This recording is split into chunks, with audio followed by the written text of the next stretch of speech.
ભરૂચ જિલ્લામાં આગામી 26મી તારીખે યોજાનારી જિલ્લા પંચાયત, તાલુકા પંચાયત અને નગરપાલિકાની ચૂંટણીઓને લઈને વહીવટી તંત્ર સજ્જ બન્યું છે. ચૂંટણી દરમિયાન કોઈ અનિચ્છનીય બનાવ ન બને અને કાયદો વ્યવસ્થાની સ્થિતિ સુદૃઢ રહે તે હેતુથી પોલીસ વિભાગ દ્વારા એક્શન પ્લાન તૈયાર કરવામાં આવ્યો છે.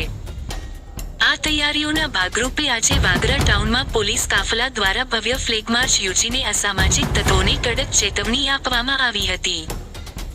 ડીવાયએસપી અનિલ સિસોદિયાના સીધા માર્ગદર્શન હેઠળ વાગરાના વિવિધ સંવેદનશીલ વિસ્તારો અને મુખ્ય માર્ગો પર પોલીસના જવાનોએ કૂચ કરી હતી.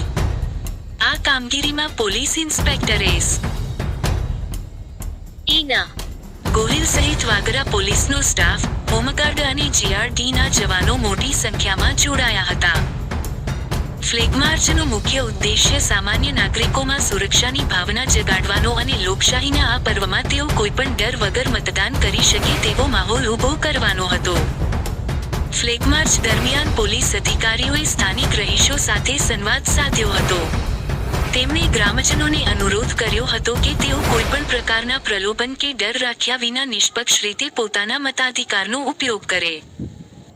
વધુમાં, સોશિયલ મીડિયા કે અન્ય માધ્યમો દ્વારા ફેલાતી ખોટી અફવાઓ પર ધ્યાન ન આપવા અને જો કોઈ શંકાસ્પદ હિલચાલ જણાય તો તુરંત પોલીસનો સંપર્ક કરવા તાકીદ કરી હતી. પોલીસ તંત્રએ સ્પષ્ટ સંકેત આપ્યા છે કે ચૂંટણી પ્રક્રિયામાં ખલેલ પહોંચાડનારા તત્વો સામે ઝીરો ટોલરન્સની નીતિ અપનાવવામાં આવશે. હાલમાં સમગ્ર તાલુકામાં સઘન પેટ્રોલિંગ તેજ કરી દેવામાં આવ્યું છે અને સંવેદનશીલ બૂથો પર વિશેષ નજર રાખવામાં આવી રહી છે. પોલીસની આ સક્રિયતાને પગલે સ્થાનિકોમાં પણ વહીવટી તંત્ર પ્રત્યે વિશ્વાસ વધ્યો છે.